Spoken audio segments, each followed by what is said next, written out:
Good morning to everyone. I am Dr.R.SUGANYA, Department of Computer Science with Cybersecurity. Today I am going to talk about malware. Malware, we know it is one of the malicious software, refers to any software intentionally designed to cause harm to computers, networks or data. Malware can be used to steal sensitive information, damage systems, disrupt operations or gain unauthorized access.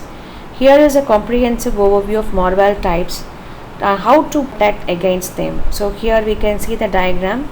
So the types of malware here are malvertising, cryptojacking, spyware, adware, ransomware, trojan, worms, rootkits and backdoors.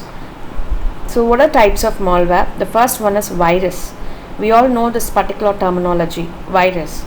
So here it actually what it does, it is one of that malware which is affects programs, files. Okay, and what is the main effect is it corrupts, deletes, steal informations or spread to other systems. Example is Chernobyl virus, which caused significant damage to system in late 1990s. Next is worm. Description is a self-replicating malware that spreads without needing to attach to a particular host. So it slows down networks, it consumes bandwidth and causes system failures. Example, the WannaCry ransom. And next is Trojan horse. So we have known this particular terminology already. So it disguises itself as a legitimate program or file to trick users into installing it.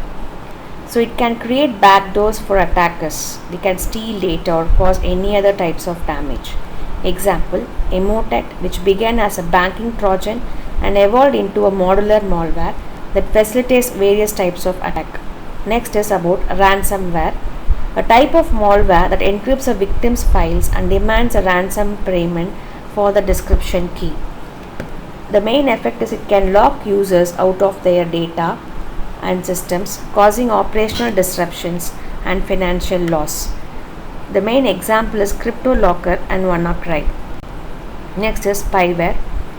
Malware designed to secretly monitor and collect information about users' activities without their consent. Can capture sensitive information such as login credentials, browsing habits and personal data. Example, Cool Web Search. So there are different types of spyware here. Adware. So we can say that it displays or downloads unwanted advertisements. So it degrades system performance and invade user privacy.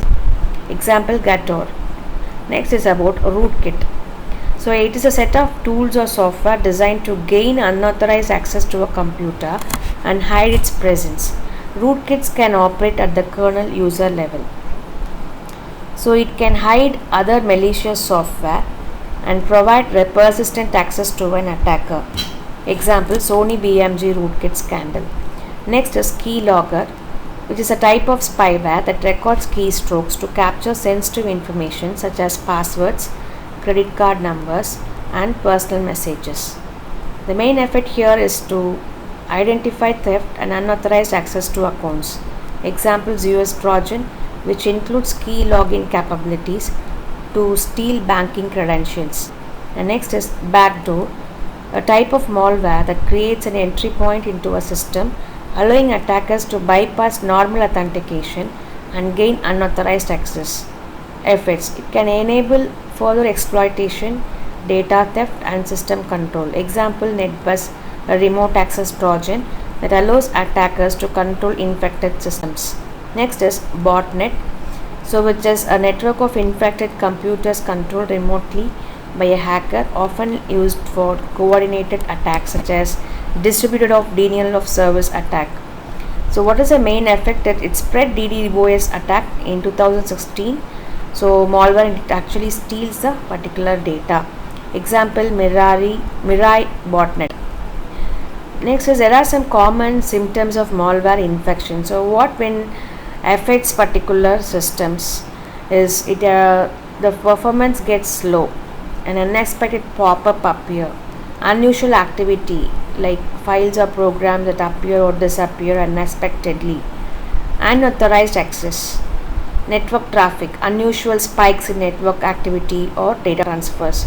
So how we can protect this against malware is use reliable antivirus software, keep software up to date, and we can detect malware by using all these strategies.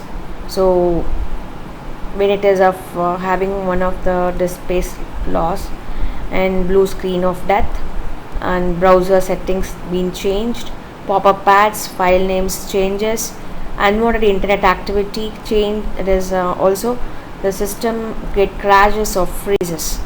So we have lots of things. So conclusion is malware poses a significant threat to individuals also and organizations too by disrupting operations, compromising data and causing financial losses too.